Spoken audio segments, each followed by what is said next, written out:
après les 5 heures du mat, va te recoucher. Mais c'est gentil, mais j'aime pas manger le matin, maman, tu sais bien. Je t'ai dit, je pars à Biarritz, à pied. Je pars 28 jours faire Paris-Biarritz à la marche. Ça fait des mois que je t'en parle. Non, non, non, je pars pas avec Jérôme ou Kostia. Je pars seul. Pour réfléchir. Bon, écoute, maman, j'ai bientôt 19 ans, je fais ce que je veux, d'accord? Mais oui, t'inquiète pas, je t'appellerai. J'ai pris une carte sans validité, donc je suis large. Puis j'ai tout ce qu'il faut dans mon sac à dos. Ben oui, maman, je ferai attention. Non.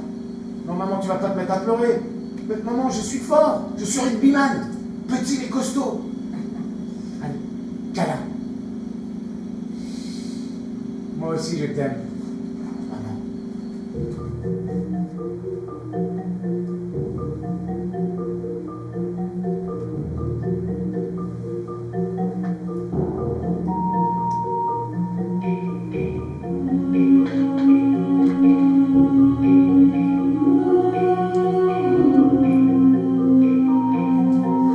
Lundi 5 juillet 1993, je quitte la rue des Thermopyles.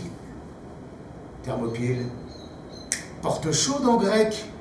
Le col des Thermopyles est situé dans le nord de la Grèce.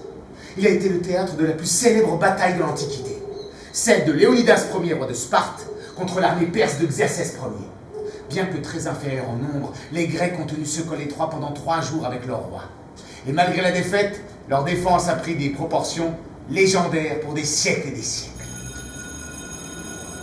Ah, la rue des Thermopyles. C'est toute mon enfance, cette rue.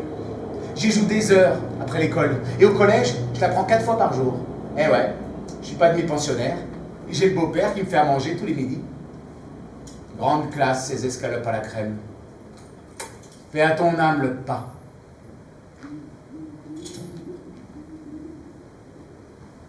Le pas, il est toujours à la maison. Ma mère l'a rencontré, je devais avoir 3 ans. Il est médecin, mais après l'accident, il a perdu 8/10 à un œil. Invalide. Alors il est là, posé sur le canapé, à fumer ses 2 paquets de gauloises par jour, pendant que ma mère arrête pas de bosser et faire des déplacements en province. Pharmacienne et biologiste. Elle transmet son savoir dans toutes les facs de France. J'aime bien quand elle voyage, maman, parce qu'elle me ramène toujours plein de souvenirs. Des boules à neige, des gâteaux, des stylos. Le pas, il a un penchant pour la boisson, pour les médicaments aussi. Quand t'es médecin, tu connais les bonnes recettes. Avant de rencontrer ma mère, il a eu 2 enfants. À mes 4 ans, on s'installe tous ensemble. J'ai un frère et une sœur dans une pochette surprise. Ma sœur Catherine a 50 plus que moi, mais on partage la même chambre, alors forcément on est proches. Il me fait rire, le pas. Il fait le clown.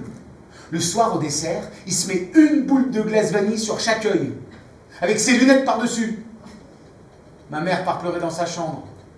Moi, je continue de rire. Je le vois boire en cachette dans l'appart, et aussi prendre ses Lexomil. C'est comme dans mon jeu vidéo E.T. l'extraterrestre, sur ma console Atari. Faut trouver des Smarties à E.T., sinon il meurt. Pour moi, le pas, c'est E.T.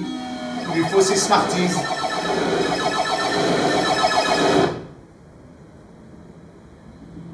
J'ai un peu peur. Traverser la France à pied, seul, avec pas grand-chose dans les poches. Marcher au bord de la Nationale 20, c'est comme entrer dans un ouragan. Devenir une chaussette dans une machine à laver. Programme long.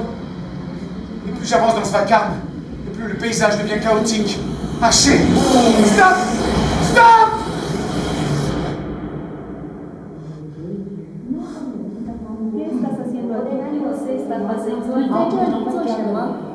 What are you doing here?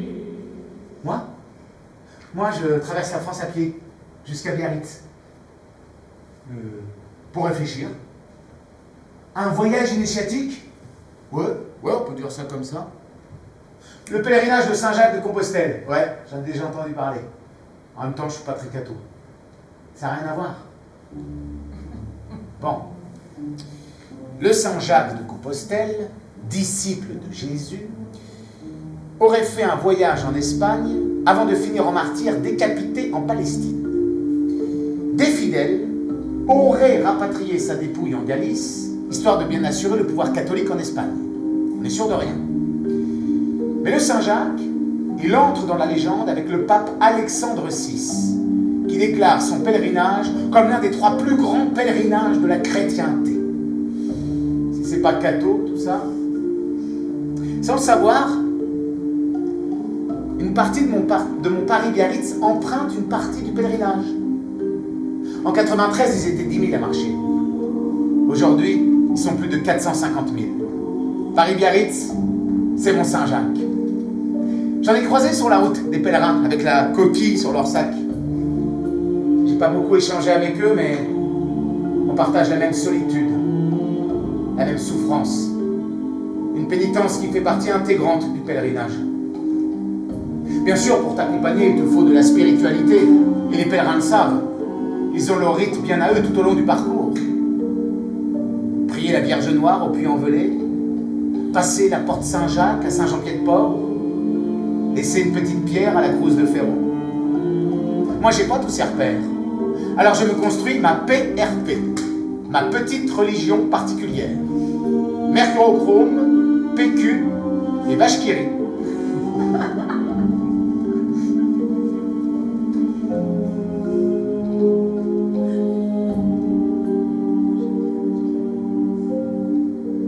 Arpajon Biarritz, sers-toi en café et pain, et bonne route. Salut, signé HD. Je ne sais pas qui m'a laissé ce mot griffonné sur un bout de papier coincé entre 2 bols, mais à ce moment-là, il me réchauffe le cœur. Debout à 5 h du mat pour un départ à 6, faut bien avouer qu'il n'y a pas fou. Les pieds quand tu marches, c'est comme les pneus quand tu roules. C'est vital si tu veux aller loin. Faut les bichonner comme le plus beau des trésors. Au début, je voulais courir, traverser la France à pied avec mon pote Karim, pour ramener plein d'argent à la maman de Yannick. Yannick Noah, pour son assaut, les enfants de la Terre. On court, on fait un exploit sportif, à chaque ville, on nous donne un gros chèque, on arrive à Paris, on donne le tout à la maman de Yannick. On n'a pas eu la subvention. Alors, Karim, il laisse tomber. Mais moi, je sais pas pourquoi, j'ai très envie de traverser la France à pied. Je veux voir du monde, changer d'air, rencontrer l'humanité. Alors, à moi, avant le départ, je fais un test. Je pars à pied jusqu'à la maison de campagne de mes parents, à 80 bornes de Paris. Énorme galère. Bon, déjà, tu peux pas courir avec un énorme sac à dos, c'est impossible. Ensuite, faire une étape de 52 km dans la journée, c'est n'importe quoi. Le soir, je me retrouve seul en pleine forêt, je vais pas fermer l'œil de la nuit. Je suis rentré chez mes bleus le lendemain, j'étais mort. Dans la bagnole pour rentrer à Paris, j'ai pas dit un mot. Conclusion, 1. Ne plus faire d'étape de 52 km dans la journée. Jamais. 2. Toujours dormir dans un abri, à tout prix. 3. Prendre mon opinel numéro 12. La nuit dans la forêt, j'ai flippé avec mon petit couteau suisse. 4. Prévoir un budget, soin des pieds. Direction l'auberge de jeunesse de Boissy-la-Rivière. Bonjour, je déjeunerai bien avec vous, c'est possible? Je vais à Biarritz, à pied. Si, c'est vrai. À peu près 30 bandes par jour. Bah, si tout se passe bien, j'y serai dans 26 jours. Et vous faites quoi? Vous passez le BAFA?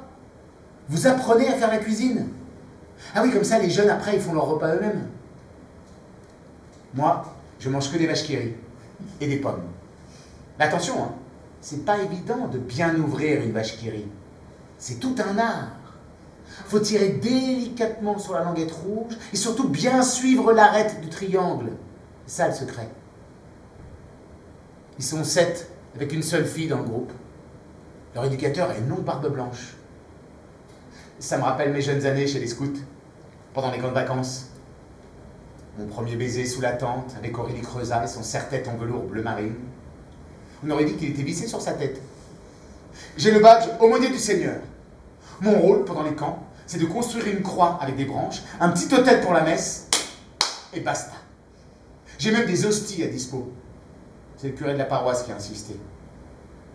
Faut dire qu'il est très proche de moi, le père Alain. Il m'embrasse sur la bouche pour me souhaiter bonne nuit. On est tous frères.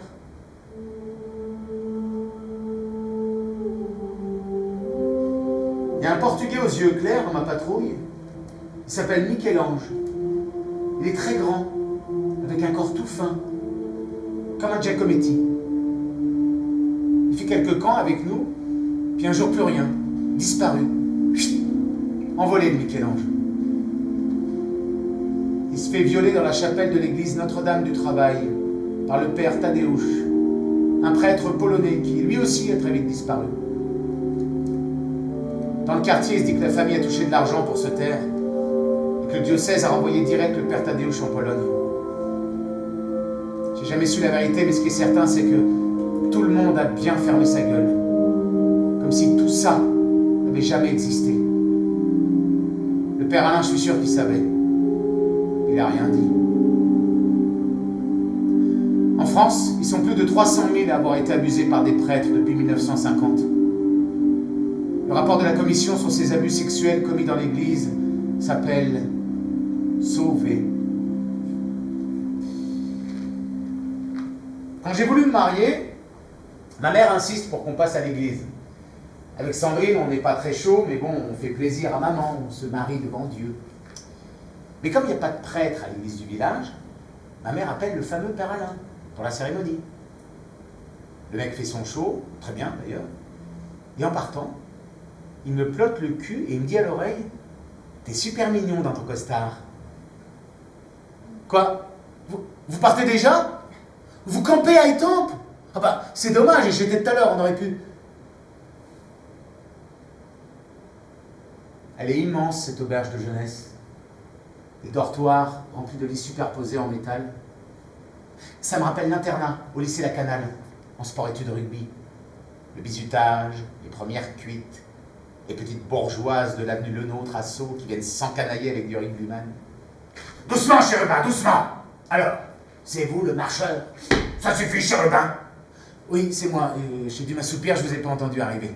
Bon alors, pour cette nuit, c'est très simple. Vous êtes notre seul agiste. Vous vous demandez certainement ce que ça veut bien vouloir dire. Eh bien, figurez-vous que Marc... Ça suffit, Chérubin. Figurez-vous donc que Marc Sangnier, fondateur de la FIAGE, Fédération internationale des auberges de jeunesse, ouvre sa première auberge à Boissy-la-Rivière. Ah ok, donc ici c'est la première auberge de jeunesse de France, voilà. Eh ben tu vois, Chéché, il a très bien compris le marcheur. Bon, alors si vous n'avez plus de questions, je vous laisse dormir. Il y a 33 couchages répartis sur 6 chambres, draps et serviettes sont fournis, lavabo à eau chaude et sanitaire commun. Enfin, privatif, puisque vous êtes notre seul,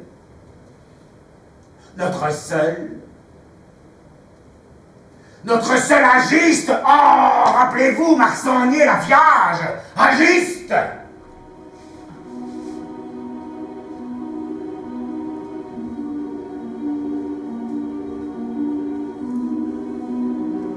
Jeune homme, j'ai parfaitement compris votre démarche salutaire. À la découverte de l'autre, du prochain, une ouverture, une quête, et en même temps, une introspection, une recherche intérieure, deep inside, le voyage initiatique par excellence. Eh bien, voyez-vous, la chimie supramoléculaire, c'est aussi ça, l'infiniment petit vers l'infiniment grand. La conception d'architecture complexe, inaccessible par le seul biais de la chimie covalente. Les cibles visées s'appuient sur des mécanismes bio-inspirés, comme le transfert d'électrons, la conversion d'énergie, la catalyse supramoléculaire, bref, des cibles difficiles d'accès, un peu comme votre parcours, douloureux, semé d'embûches, de doutes, et donc difficile d'accès. Vous voulez dire qu'on a des points communs? Exactement, mon jeune ami. Nous sommes, vous et moi, dans le domaine de la création. Cette part de créativité fondamentale, on doit l'encourager. C'est pourquoi j'ai une proposition à vous faire. Je vous loge, je vous nourris, et en échange, vous m'aidez à restaurer ma maison. Je suis prêt à vous payer si vous le souhaitez. C'est gentil, mais moi je ne sais pas faire. Hein. Ben, je ne suis pas maçon ou plombier. Et puis, j'ai un but. Je veux faire Paris-Biarritz à la marche en 28 jours. Alors si je m'arrête dès le 3e jour... Comme vous voudrez, mon jeune ami, comme vous voudrez. Laissez pour la grenadine et le jambon beurre, laissez, c'est pour moi. Au nom de la rencontre de l'électronique moléculaire et du stimulus extérieur. Ce petit moment au café me fait du bien. Je crois que c'est surtout de rencontrer des gens qui me fait du bien.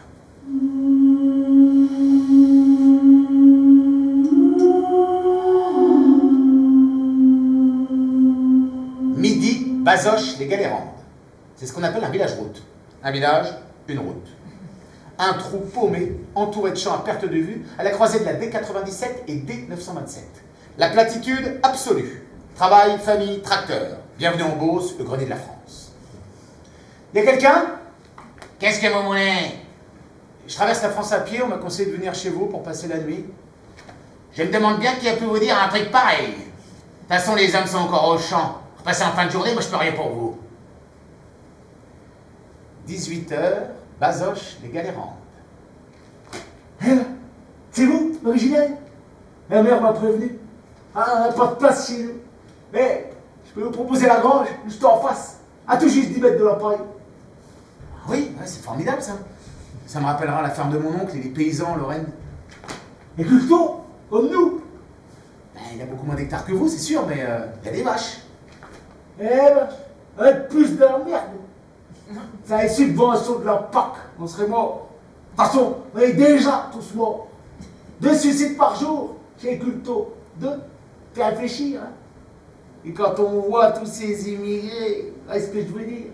Et vous êtes français, c'est bien, c'est propre. La Lorraine, c'est la betterave, le sucre.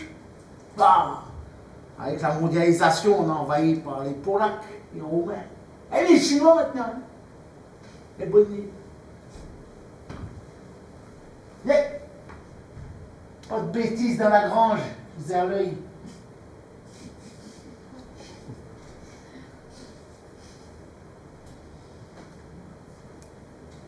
Allô? Papa? Jean-Marie Le Pen est mort? Tu viens faire la fête avec les copines? Quand ma fille m'annonce la nouvelle, je suis à l'exposition Gustave Caillebotte au musée d'Orsay. Je ne peux pas exploser de joie. J'y crois pas. Le gros porc est mort? On fera la fête ce soir, ma chérie. Olympia, novembre 89. Concert des Berruriers Noirs. J'ai 15 ans et je pogote comme un malade dans la fosse.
Mon engagement antifa remonte à mes 13 ans, quand j'arrête le scoutisme et les culs bénis. Je vais à l'opposé, en contradiction totale avec le gaullisme familial et le culte chiracien de mes parents. J'adhère au SCALP, section carrément anti-Le Pen, qui deviendra le réseau No Passaran. Et quand je rencontre mon pote Kostia à la famille Riloff, je vais aux jeunesses communistes.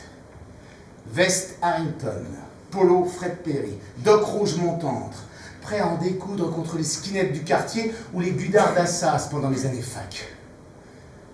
Et puis, tout doucement, sans le voir venir, tu deviens bobo dans le 18e.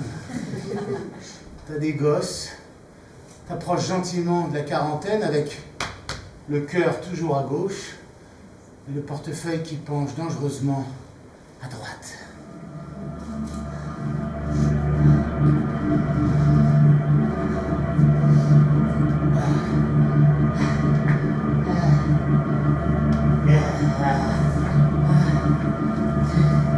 Là, j'en peux plus. J'ai trop mal.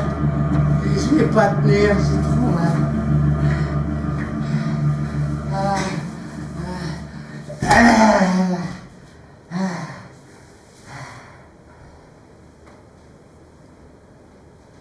Depuis que je suis tout petit, je me sens bien dans les églises. Et en plus, il fait frais. Alors, tu crois qu'on va y arriver à Biarritz? Ça fait à peine 4 jours que je suis parti et je souffre déjà le martyre. Un peu comme toi sur ta croix. Sauf que moi, je veux sauver personne. Je veux juste faire un bout de route en solo puis rejoindre mes potes pour les fêtes de Bayonne. J'y arriverai pas parce que je suis petit. Ouais, je suis complexé par ma taille, par mon physique de nain. Et alors, je sais qu'il faut que je sorte de l'enfance. C'est ma sœur Catherine, la première qui m'a dit de sortir de l'enfance, d'arrêter de faire semblant, de me faire des films, comme si tout ça n'existait pas. L'alcoolisme de son père, la fuite de ma mère. Oh, regarde la réalité en face. Toi, t'avais 10 ans, moi 15. Mais je peux pas amener de copine à la maison tellement il est bourré, capable de dire n'importe quoi, de faire n'importe quoi. Tu crois que c'était facile pour une ado? Là, j'ai compris. Alors un jour, je décide de vider toutes les cachettes du pas. Je trouve 17 bouteilles, 17 cachettes, la panière à linge, le vide sanitaire, le placard électrique, la trappe de la colonne d'eau, sous les lits, derrière les livres de la bibliothèque, dans les placards de la cuisine, tout, vous avez tout. J'aligne bien les 17 bouteilles sur le lit, toutes de la même marque, un whisky bon marché avec un drapeau américain dessus, bien aligné sur le lit de mon frère, qui lui s'est barré à 16 ans après une gifle du pas, une seule. Je m'en rappelle, j'étais là, j'avais 9 ans. Le frangin, il a posé délicatement ses clés dans le vide-poche de l'entrée, et il est parti, sans dire un mot, comme un fantôme. Il n'a même pas claqué la porte. Je ne l'ai plus jamais revu. Assis une fois, à l'enterrement du pas. Alors devant ce lit, je demande à ma mère de bien regarder ces 17 bouteilles, de bien se rendre compte. Et là, devant ces 17 bouteilles bien alignées, elle nie. Elle nie l'évidence. Comme mon père biologique me l'a toujours martelé.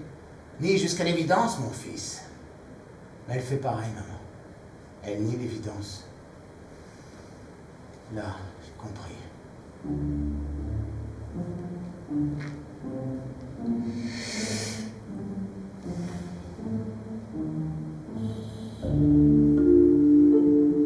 Allô? Allô? Maman? Non. Non, ça va pas. Je suis à l'auberge d'Orléans et je sens plus mes pieds. Enfin, si, c'est plus que la douleur. La douleur et du sang. Ah non, je rentre pas. Mais tu imagines la honte si je reviens maintenant. Mais maman, je t'appelle pour me motiver, pas pour me dire de rentrer. Chier. C'est plus dur que ce que je croyais. Bisous. Bisous. Bisous. Je t'aime, maman.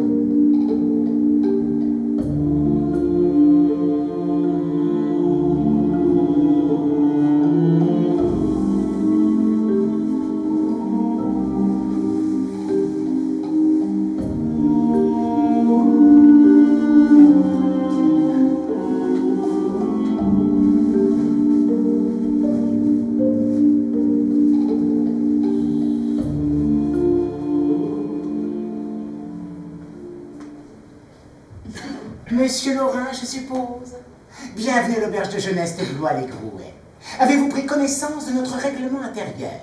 Le bon fonctionnement de l'auberge et l'ambiance qui y règne dépendent avant tout du respect que chacun porte à autrui, au lieu et au matériel. Il est interdit de fumer et de consommer des drogues dans l'auberge. C'est bien clair, monsieur Laurin? La bière et le vin sont tolérés dans la cafétéria uniquement pendant les horaires de repas. Pensez à respecter le sommeil des autres en adoptant une attitude calme de 22h à 7h du matin. Avez-vous des questions, monsieur Laurin? Bien. À partir de 16 heures, je vous mettrai le badge de votre chambre, vos draps, et vous pourrez accéder aux étages. Monsieur Lorrain, les chambres sont non mixtes. Ah, vous avez reçu un fax de votre papa, Michel. Il dit qu'il viendra vous voir sur la route entre Tours et les Rideaux. Il vous envoie les bons chiffres. C'est du langage Sibi, et ça veut dire bonne route. Hé, les filles, on s'était vu à Orléans? Oh yeah, je me rappelle toi, les pieds tout foutus. Ce soir on dîne à l'auberge, tu venais manger avec nous? Yes, with pleasure. Le badge de votre chambre et vos draps vous attendent à l'accueil, monsieur Lorrain.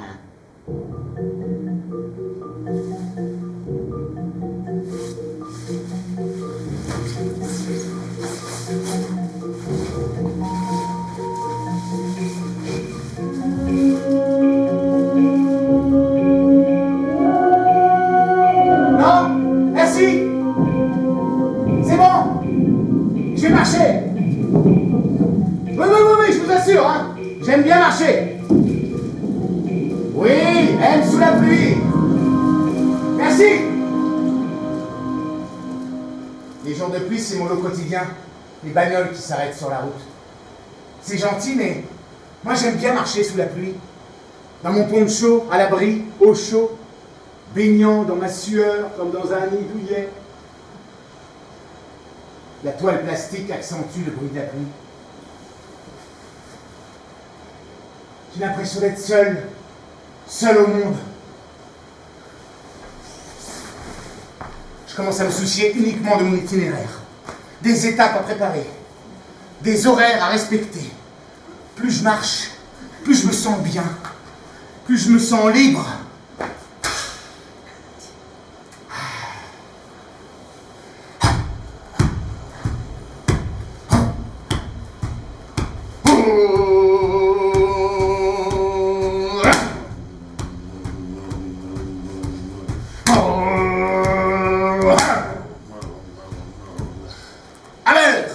Guignol, on amuse la galerie.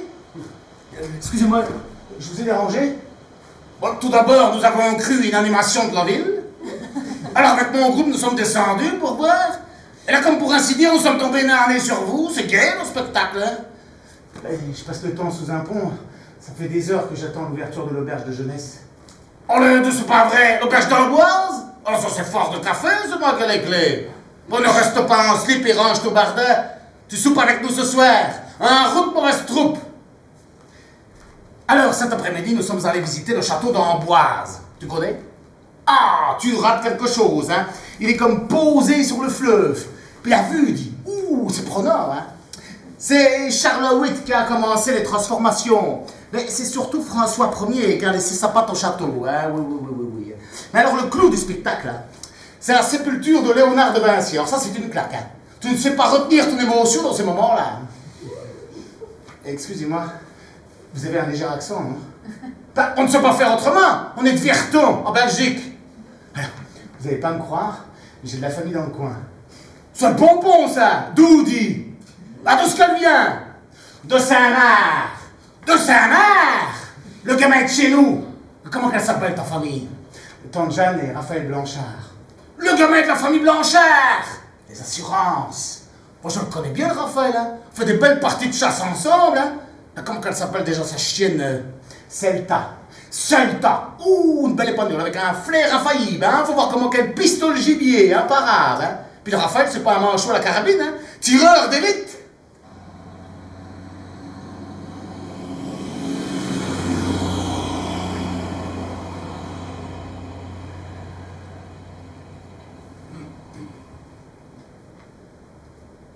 Papa? Et qu'est-ce que tu fous là dans ta bagnole? Ah ouais, ton fax à l'auberge. Bah écoute, ça va. J'ai pas trop mal aux pieds. Maman? Bah, maman, je l'ai eu au téléphone à Orléans, mais elle est persuadée que je vais rentrer. Ah, je sais pas, t'as qu'à l'appeler, moi, pour savoir comment elle va. Mais t'as qu'à lui dire que tu m'as vu, par exemple.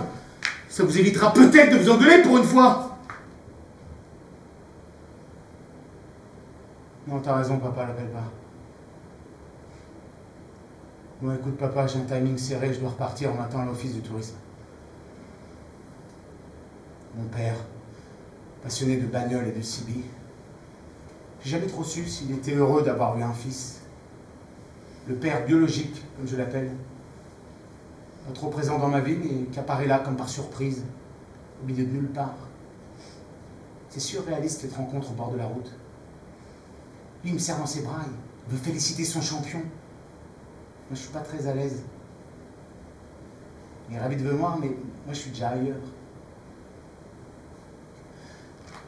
Vous vous rappelez, vous, de votre premier souvenir d'enfance?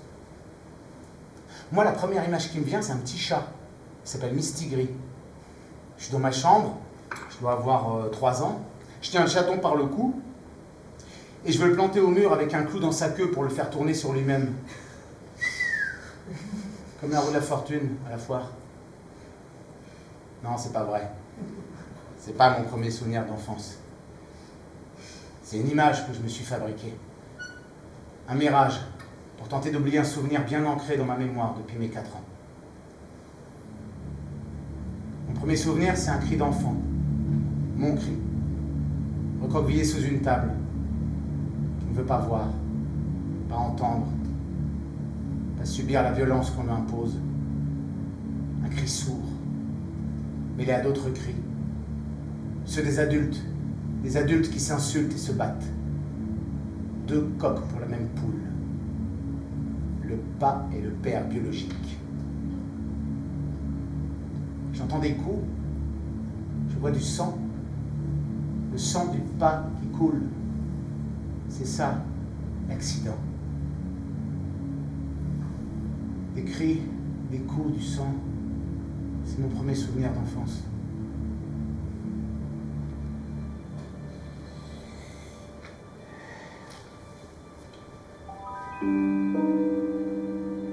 Je me lave quand je marche. Je me lave de toutes ces images, de tous ces souvenirs. Je pense plus à grand chose quand je marche, c'est ça qui me plaît. Je deviens instinctif, animal. Je réagis aux éléments sur la route.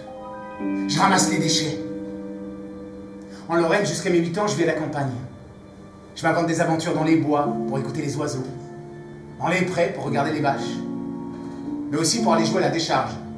Ouais, la décharge. Une décharge sauvage. Je fouille, je ramasse, je collecte. Avec les copains, on construit une cabane avec des vieilles portes, des bâches, des couvertures. On aménage l'intérieur, le tout éclairé à la bougie. On est bien. Je trouve ça étrange de jeter ce qu'on a fabriqué.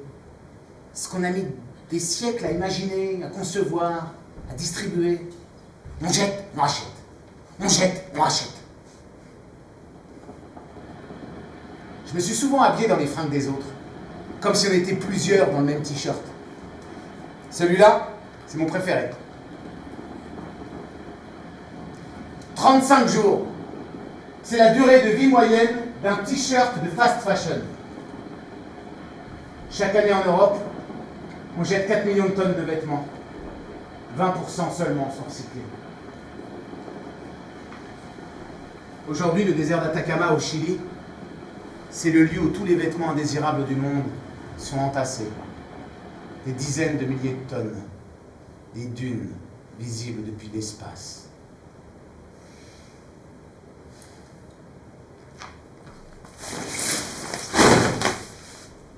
Finalement, je suis bien dans cette salle de catéchisme, protégée du mauvais temps. Ouais, il est pourri ce mois de juillet 93. J'aimerais bien un bisou oiseau avant de me coucher. Hein, maman? Tu te souviens? Les oiseaux dans le cou, pour me coucher.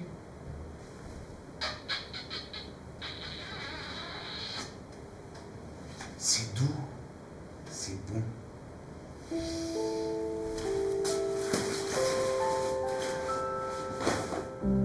Bienvenue à Richelieu. Je m'appelle Fabienne et toute l'équipe de l'Office du tourisme est heureuse de vous accueillir. Vous voulez boire quelque chose? Nous avons des boissons fraîches à disposition. Et j'ai pensé qu'une bonne douche vous ferait du bien depuis votre longue marche depuis Azé le Rideau. En ce jour de fête nationale, nous organisons une grande course cycliste qui réunit des centaines de coureurs venus de toute la France. Toute la ville est mobilisée pour cet événement. Je vous laisse finir votre toilette et nous vous attendons au parc du château pour un grand pique-nique familial. À tout à l'heure! C'est une caméra cachée. Ils font des blagues à Richelieu, c'est quoi ce délire? Autant de douceur, de prévenance, tout ça pour moi. Ça fait 10 jours que je suis parti et j'ai jamais eu autant d'attention. Ah, vous voilà, Franck. Laissez-moi vous présenter ma famille. Voici Jacques et Thérèse, mes parents, Virginie, ma meilleure amie, mon petit frère Jean, et Marie-Claire, une amie de mes parents. Assieds-toi, on va déjeuner tous ensemble. Tu permets que je te tutoie? Autant vous dire que Fabienne est magnifique, que je suis tombé raide dingue de cette étudiante. Dépêche-toi! C'est l'arrivée de la course à la plage du marché! Viens! Tu vas rater le coup du spectacle!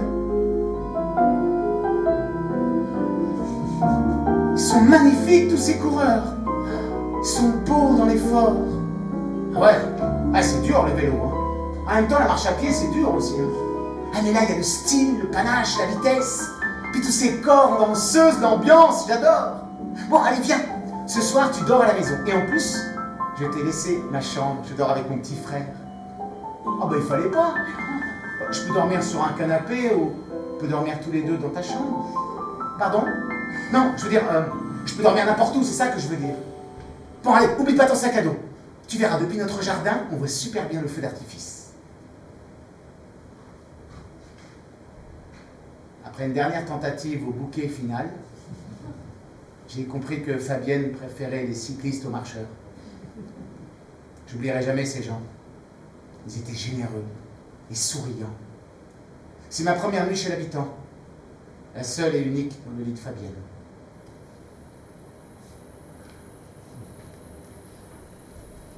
La fatigue s'accumule.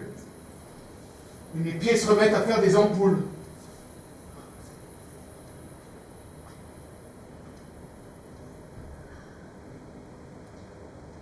Il avait l'air heureux.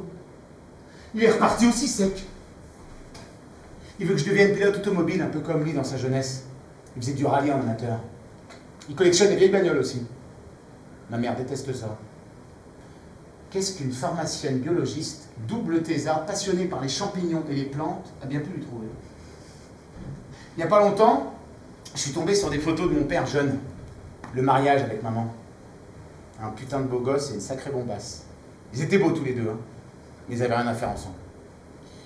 Quand je passe une partie des vacances chez mon père, soit il joue avec la voiture téléguidée que je viens d'avoir pour mon anniversaire, soit avec le circuit de petites voitures Scalextric que j'ai eu à Noël. Pour les grandes vacances, il me traîne comme un boulet voir les grands prix de Formule 1 avec sa deuxième femme, Anne. La belle Doche, elle m'a toujours fait sentir que j'étais pas à ma place, que j'étais de trop. Même ses chiens, je m'occupe mieux. Je goûte quelquefois la cravache avec laquelle elle les dresse, sans jamais les toucher, eux. Un jour, cette folle m'enferme dans un placard.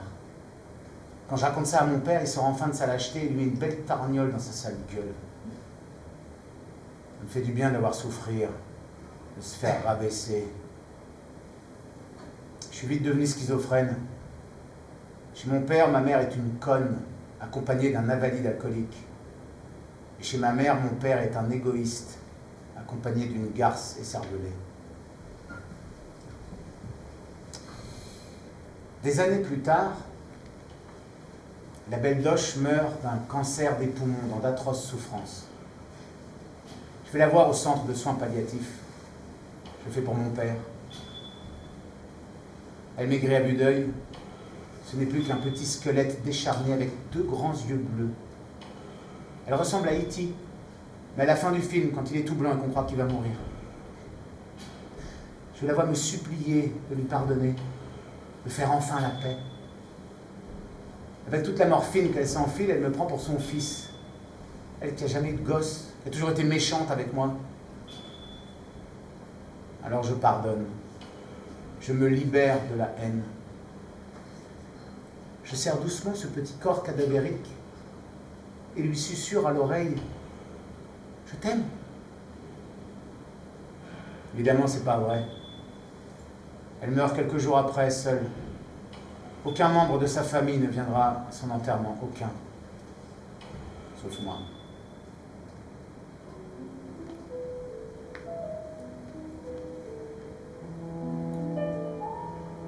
« 26 décembre 2024. J'enterre le père biologique. C'est un sentiment étrange de célébrer 2 fois la mort de son père. La première fois, c'était en 2013. Il s'appelait Jacques, le pas, le deuxième mari de ma mère, celui qui m'a aimé comme son fils. Aujourd'hui, j'enterre mon deuxième père, celui que je vois 1 semaine sur 2 pendant les vacances. Je me souviens, tu me disais toujours moi, je suis là pour les loisirs et l'amusement. L'éducation, tu vois ça avec ta mère. Michel Laurent. Michel, c'était les fêtes, le vin, le rugby, les amis, le jazz, surtout le jazz, puis les bagnoles, surtout les bagnoles. Ensuite, il y a eu l'élevage de chiens, les bassets artésiens normands, avec les coupes, les compétitions. Et pour finir, la FNACA, Fédération nationale des anciens combattants d'Algérie. Je les ai mis, tes breloques sur ton cercueil. Ils sont là, tes copains, avec les drapeaux tricolores. Handicapés du sentiment. Toi et ta famille, vous en êtes un parfait exemple. Au point que ta propre sœur, ma marraine, ne viendra pas aujourd'hui. Comme elle n'est pas venue en 2018, au décès de Anne, la marâtre. Alexandrine et les enfants, à l'époque, on n'avait pas le droit de dormir chez vous. Tu louais un bungalow au camping, juste en face de chez vous. Tu vois, aujourd'hui, papa, je pardonne. Ouais. Je pardonne de ne t'être jamais souvenu de la date de mon anniversaire. De ne t'être jamais soucié de mes notes à l'école. Je pardonne aussi ta lâcheté, ton égoïsme. Ouais. Je pardonne tout. J'ai toujours été persuadé que je ne pleurerais pas le jour de ta mort. J'ai eu tort. Je l'ai appris un dimanche. Je vendais des gâteaux sur un marché de Noël. J'ai eu mal. J'ai pleuré. 3 jours avant de mourir, tu m'as dit « Je t'aime, mon fils ». Je te l'ai jamais dit, mais moi aussi je t'aime, papa. Tu m'as présenté ta dernière amoureuse, Jeanne-Marie, une veuve d'un ancien combattant d'Algérie. Je t'en allais la voir quand tu ne pouvais plus conduire.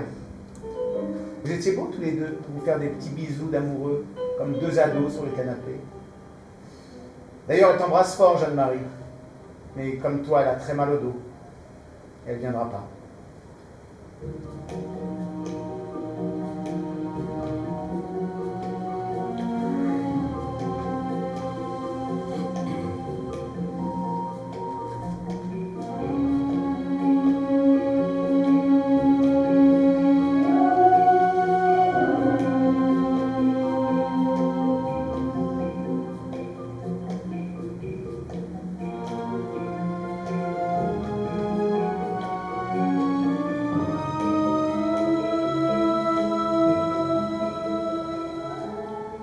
Déjà 371 km de marche. Cet après-midi, j'ai réfléchi à la suite du voyage, caché au fond de l'église de Civray. Il faut que je tienne. J'espère que le cierge que j'ai acheté de francs va me porter bonheur. Ce soir, je suis encore tout seul dans un local pour SDF. J'ai peur. Toi, mon journal, t'es mon ami. Je peux tout te dire. Y a quelqu'un? Si c'est une blague, c'est pas drôle, hein? Ici, les gens parlent avec un accent bizarre. Aujourd'hui, il y a eu une compétition à la piscine municipale. J'y suis allé, ça m'a fait du bien de voir du monde. J'essaie de rester calme, serein. C'est difficile. Toi, mon journal, t'es mon ami. Je peux tout te dire. De toute façon, je m'en fous. J'ai pas peur la nuit. J'ai pas peur du noir. J'ai pas peur la nuit. J'ai pas peur du noir.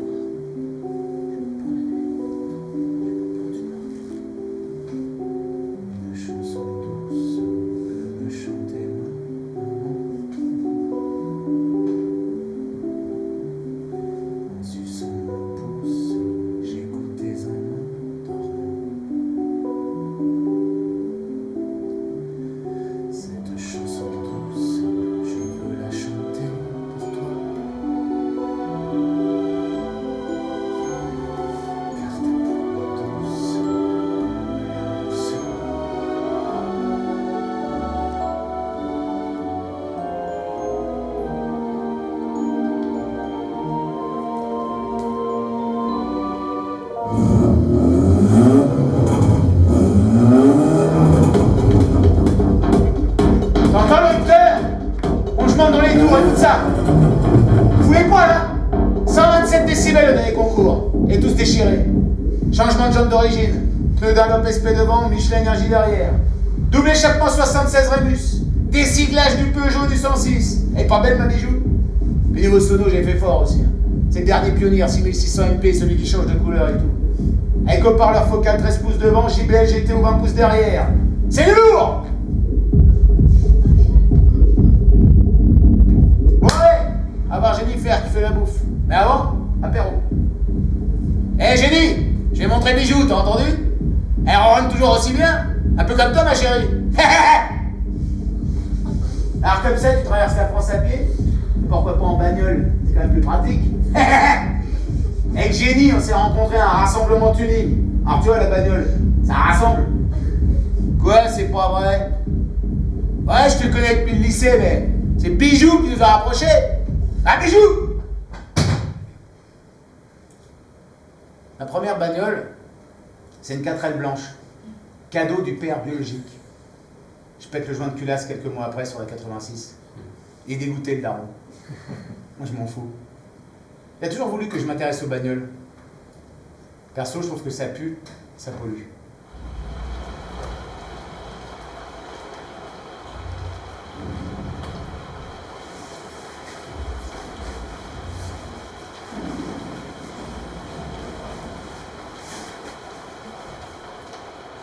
Montez! Je vous emmène! Vous allez être trempés, c'est ridicule. Je peux savoir ce qui vous retient?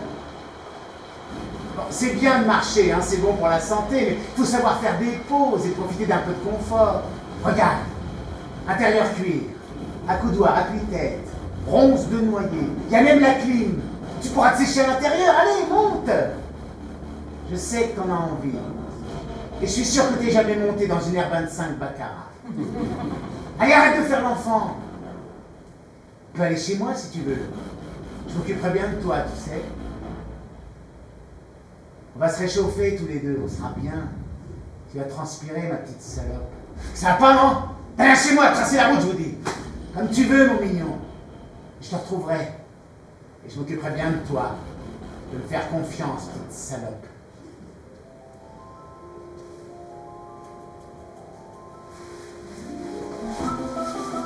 La pharmacie de Montmoreau. Le braquage parfait. Je me fais jeter comme un malpropre du syndicat d'initiative.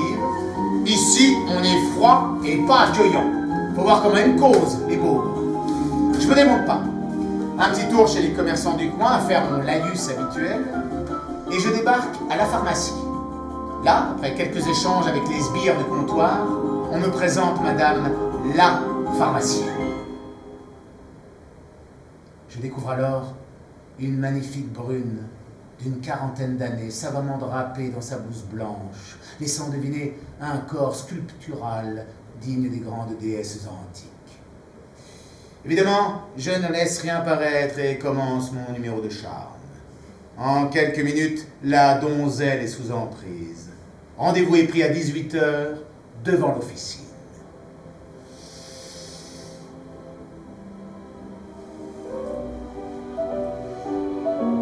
Départ en BMW coupé 323i, direction la propriété avec son chalet et sa dépendance.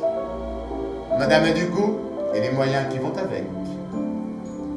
Sans sa blouse, Chantal est aussi sauvage que son attelage. Eh oui, l'Amazone m'avait lâché son blaze dès le premier regard. Les pneus de la BM font craquer le gravier blanc cassé de l'entrée du parc. Arrivé à la bâtisse principale, le petit personnel m'accompagne jusqu'à la fameuse dépendance, où je suis invité à passer plusieurs nuits, la gourmande. À l'intérieur, tout y est. Poutres apparentes, rideaux épais aux nuances pourpres, chaleur ardente, le ton est donné. Sur le parquet en chêne massif, la peau de bête fait face à la cheminée, dans laquelle une épaisse bûche est en train de flamber. Le temps d'un bain dans cette baignoire victorienne, et Chantal ne devrait plus tarder à arriver. Bonjour monsieur, je me suis permis de prendre un bain le temps de... Vous êtes le mari de Chantal? Bien. Enchanté. Ah oui, comme vous dites, oui. Ce sera super, ce dîner tous les trois.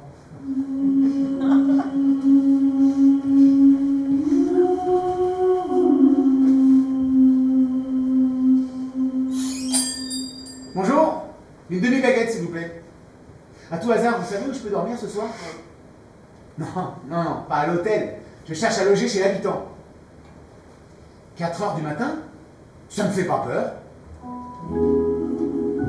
Dormir dans une boulangerie. Je suis bien au chaud entre le fournil et les sacs de farine.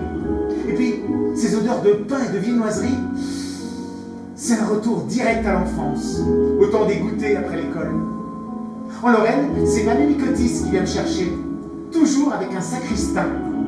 J'adore le mélange de la crème pâtissière avec les cristaux de sucre. Elle est femme de ménage, mamie, et Papy Micotis fait les 3-8 à l'usine. Comme maman ne peut pas me garder et que le père biologique est absent, je suis en nourrice chez eux. Je les ai tout de suite appelés papy et mamie. Sûrement parce que j'ai plus de grands-parents. Le soir, on regarde Benny Hill à la télévision, tous les trois dans le lit. Mamie fait des gros proutes qui puent. Je vais sous la couette en apnée. Mes premières plongées. Ce sont les êtres les plus gentils que je connaisse. Je les aime et ils m'aiment.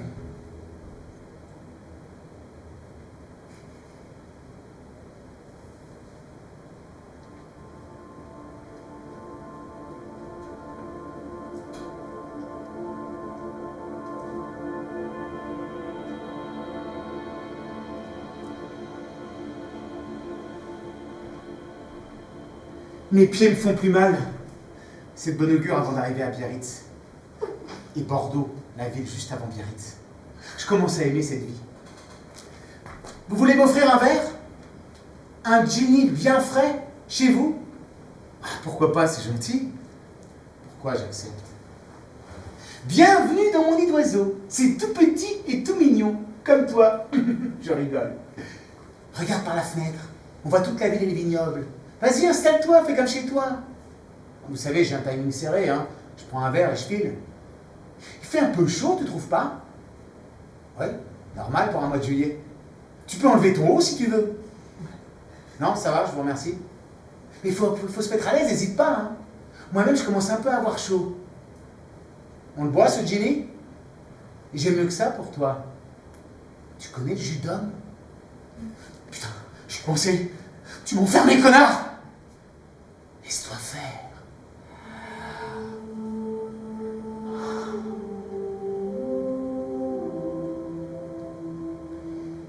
Quand je commence le métier de comédien à 20 ans, j'attire beaucoup les homos. Avec ma gueule de gamin, certains sont comme des dingues. Des metteurs en scène qui te convoquent chez eux pour des pièces bidons, juste pour te sauter. Des producteurs qui t'invitent au théâtre, et qui te coincent dans un ascenseur pour t'embrasser. Et plus je dis que je suis hétéro, plus ça les excite. T'es bon à convertir. Les agressions, ça a commencé tout gamin. J'ai 8 ans, je viens d'arriver à Paris. J'habite rue de l'Ouest, dans le 14e. Et au début des années 80, il y a plein de chantiers. Des squats aussi, ça rénove de partout. Je joue sur un terrain vague avec un petit avion en balsa. Ceux avec l'hélice, reliés à un élastique autour d'un axe en métal. Et on les lance comme ça. À un moment, il y a un vieux monsieur qui vient à ma rencontre. Il m'explique comment mieux lancer mon avion. Alors on joue ensemble. Il le lance bien haut. Moi je cours pour le rattraper. C'est marrant, j'ai un nouveau copain. Ensuite, il me dit qu'il veut me montrer quelque chose. On arrive à une baraque de chantier dont il a la clé. À l'intérieur, c'est sombre. Il y a des masses, des pioches, des outils. Je me rappelle très bien, il a une chemise grise dégueulasse avec un pantalon vert foncé en velours côtelé. Il pue un peu aussi. Il s'approche de moi, doucement. Moi, j'ai toujours mon avion dans la main. Et tout doucement, sans le voir venir, il pose ses doigts sur mon sexe. Il presse mon petit zizi d'enfant avec ses gros doigts dégueulasses, comme sa chemise. T'aimes bien jouer à ça?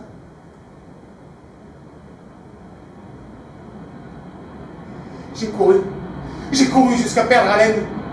J'ai couru jusqu'à perdre mon avion.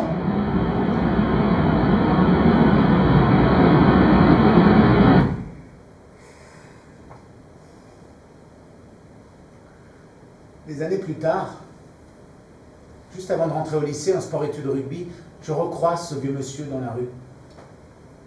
Il est encore plus vieux, il a du mal à marcher. Je lui casse la gueule, sans rien dire. Je fracasse son crâne de vieil homme contre le capot d'une bagnole, sans rien dire. Je le laisse là, dans son sang, par terre, ses cheveux blancs avec du sang, sans rien dire.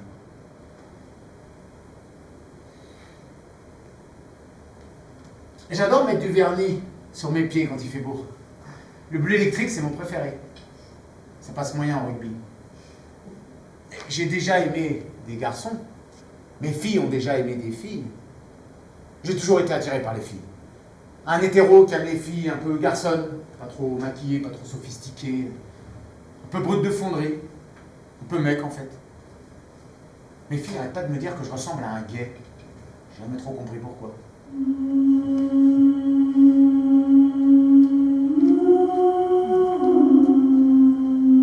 Y a quelqu'un? Est-ce que je peux passer la nuit ici, s'il vous plaît? Ma carte d'identité? Pourquoi faire? Je suis accueilli à la tombée de la nuit par une famille qui squatte une maison abandonnée à la sortie de la ville. Le chef de famille réquisitionne ma carte d'identité dans un bocal à confiture, niché au-dessus d'un buffet massif. Il me la rendra uniquement à mon départ. Avec sa femme, ils ont 7 enfants, 4 garçons et 3 filles.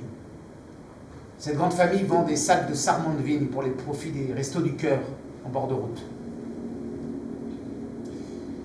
Ce sont les seuls qui m'ont recueilli et accepté après cette journée de merde. Je suis invité à table. Et de table, il n'y en a pas. À peine quelques chaises réparties dans la cuisine. La mère de famille sert des assiettes de bouillon avec des pâtes en forme de lettres. Comme quand j'étais petit avec maman pour apprendre l'alphabet. Sauf que là, les pâtes, elles sont trop cuites. On ne reconnaît plus les lettres.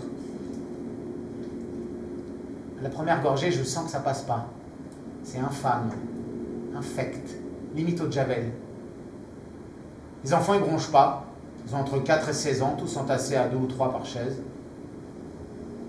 À un moment, j'en peux plus, je vais vomir aux toilettes. C'est là que je m'aperçois qu'il n'y a ni eau courante, ni électricité dans la maison. Le plat de résistance, knacky grillé, directement sur un rond troué en acier, ceux qu'on met entre la flamme et les casseroles.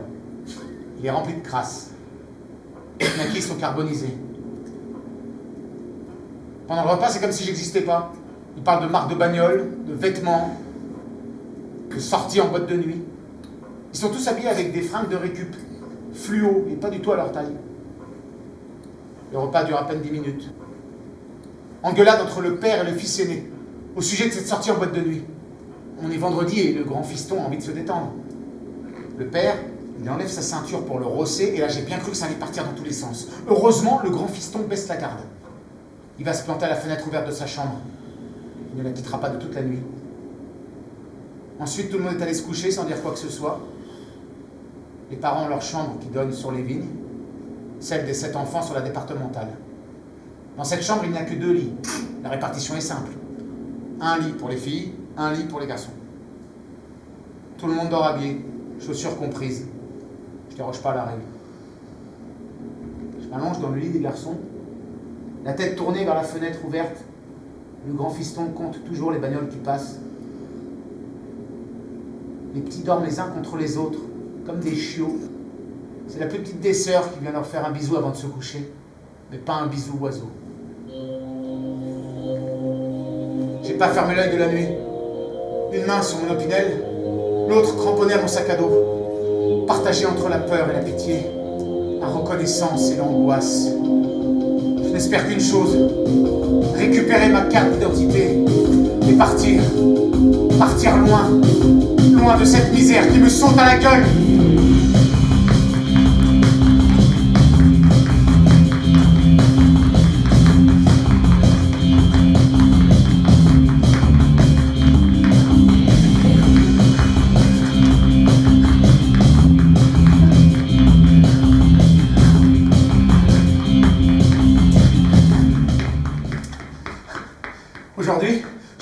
demande à raquette à l'auberge de jeunesse. On est un petit groupe à attendre l'ouverture. Il y a 2 Anglais, un Espagnol et des Bretons. Je suis assis un peu à l'écart. D'un coup, je lève la tête.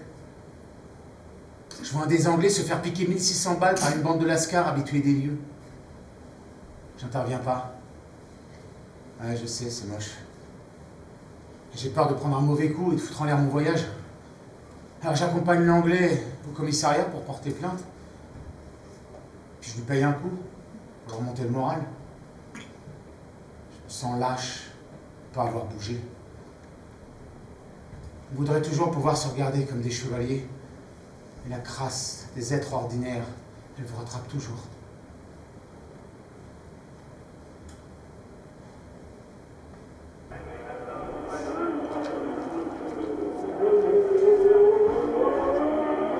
Bienvenue sur le Rocher. Comme chaque année, la principauté a le plaisir d'accueillir le Grand Prix de Formule 1 de Monaco, une épreuve mythique comptant pour le championnat du monde. Comme à leur habitude, depuis le début de la saison, les 2 Ferrari sont aux avant-postes. La paire italienne mène outrageusement la compétition et caracole en tête du championnat. Tandis que la formidable Vaillante, pilotée par le jeune Franck Laura pour l'équipe tricolore, s'est hissée à la 3e place sur la grille, à l'issue d'une dernière séance de qualification houleuse après la terrible sortie de route de son coéquipier Michel Vaillant. La rédaction est même apportant toutes nos pensées à la famille Vaillant, si importante dans le sport automobile français. Souhaitons-lui un prompt rétablissement. Mais ça y est, j'entends déjà le vrombissement des moteurs. Le départ est lancé. Que se passe-t-il? Le pilote Laurent semble très fébrile. Sa monoplace zigzague à chaque coup de volant.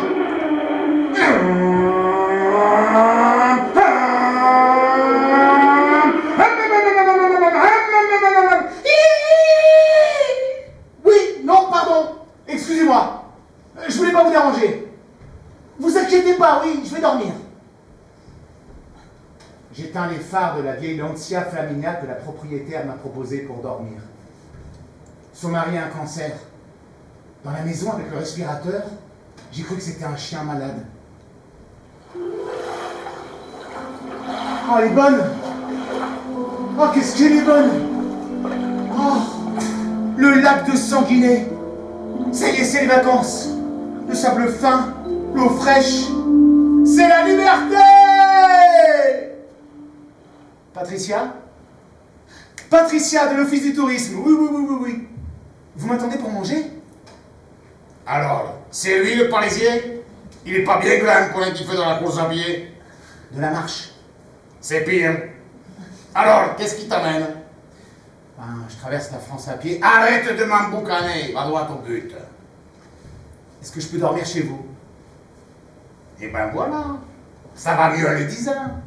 Alors écoute, il n'y a pas de problème pour t'accueillir à notre table et dormir à la maison. Mais à une condition, viens pas me caguer avec des histoires de végétariens. Ils me daillent tout cela, ces farades bordelais avec les graines. Oh, on n'est pas des oiseaux. Voilà, il n'y a pas de risque, hein. Moi je suis rugbyman, j'aime ça la bouffe. Ou du coup, tu fais du rugby? Alors là, prends des gouttes. Prends une chaise, j'apporte les munitions. Lui, c'est Gérard, le papa de la petite Patricia qui m'a gentiment invité. Rustique comme accueil. Tiens, regarde, c'est du foie gras maison. Attention, c'est du foie gras de canard. Viens pas me dire que le foie gras, c'est de loi. Voilà. T'as aussi du magret, des coups de canard farcis, de la caille farcie au foie gras de canard, des chichons, de la rillette de canard, et bien sûr du confit de canard. C'est pas grave le confit, hein? Le tout accompagné de pommes salateuses. Waouh, ça fait beaucoup, hein. Bon, t'es vraiment simple, toi, regarde. Margot 89, y a pas mieux pour faire passer tout ça. Mais il fallait pas. Oh, tu vas pas me faire une cagade parce que j'ouvre des bouteilles. Alors, quel poste tu joues au rugby? Demi de mêlée. Un petit neuf avec une grande gueule, comme d'habitude. Tu sais comment je les appelle, moi, les demi de mêlée? Les pins. Je les plaque, je les prends et je les accroche au maillot. À 25 ans au stade Montois, je peux te dire que j'en ai une belle collection.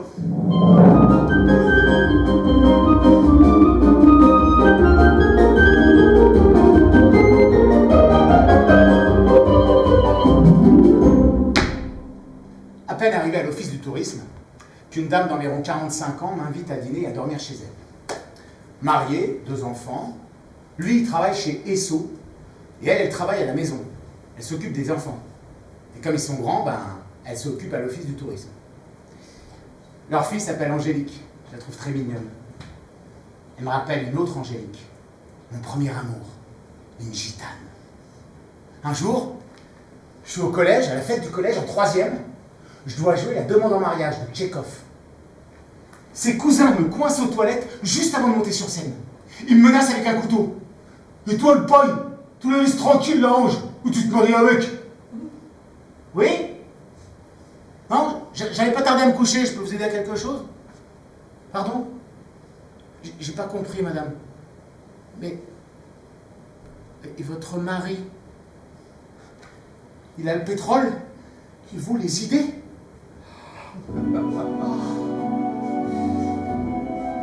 Et voilà comment en pleine nuit, à mes 18 ans, j'ai ma première expérience avec une MILF.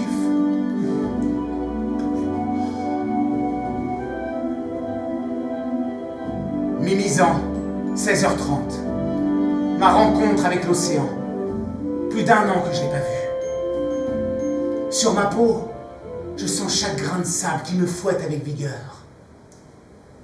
Plus bas, en dessous des vagues, après beaucoup d'efforts, on quitte la tempête pour se retrouver dans un clair-obscur, une plénitude fragile où tout se tait, un moment suspendu.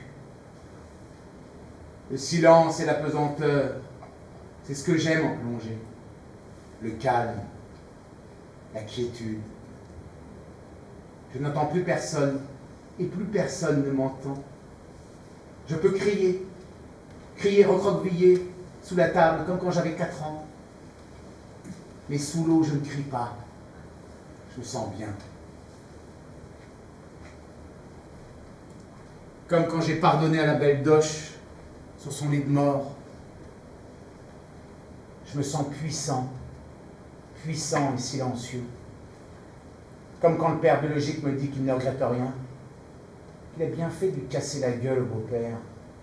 Il a bien cherché l'invalide. C'est mérité, l'accident. Je veux crier, mais aucun son ne sort de ma bouche. Je me contente de regarder ce vieux monsieur, ce vieux père biologique, que je n'ai pas laissé mourir seul parce qu'il n'y a rien de pire au monde que de mourir seul.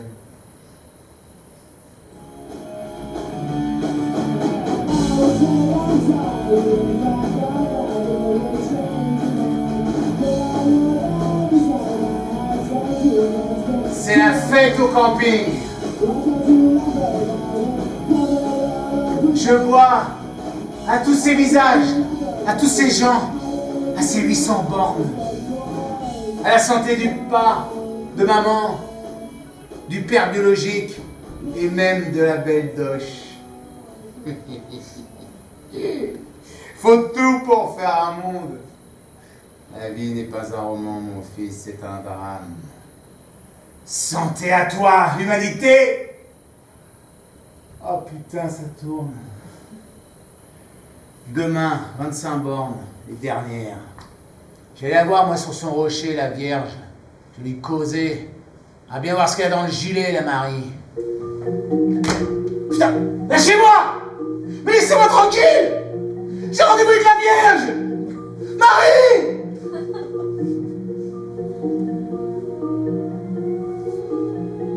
Je suis jamais arrivé à Biarritz, au fameux rocher de la Vierge, face à l'océan. Mes potes, que je rejoins pour les fêtes de Bayonne, passaient par hasard en voiture. Ils me reconnaissent sur le bord de la route. Ils me forcent à grimper dans la bagnole. Une fois chez eux, il paraît que j'ai dormi 3 jours de suite. Ce qui est certain, c'est que dans mon carnet de voyage, à la page du dimanche 1er août 1993, il n'y a aucune note, aucune explication. Seulement une page vierge.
touché que vous soyez là, c'est la dernière de, j'espère, une longue série, en tout cas d'Avignon.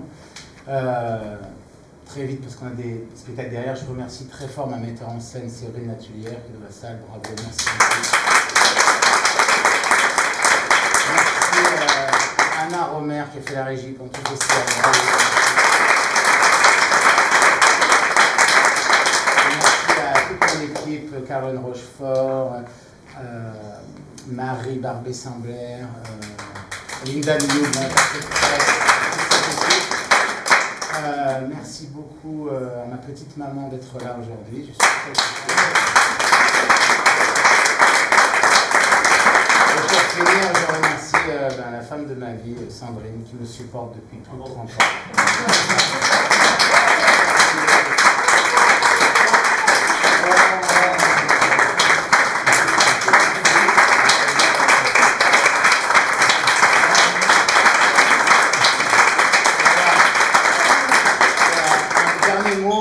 Marie qui est là vous dira où on doit se rejoindre.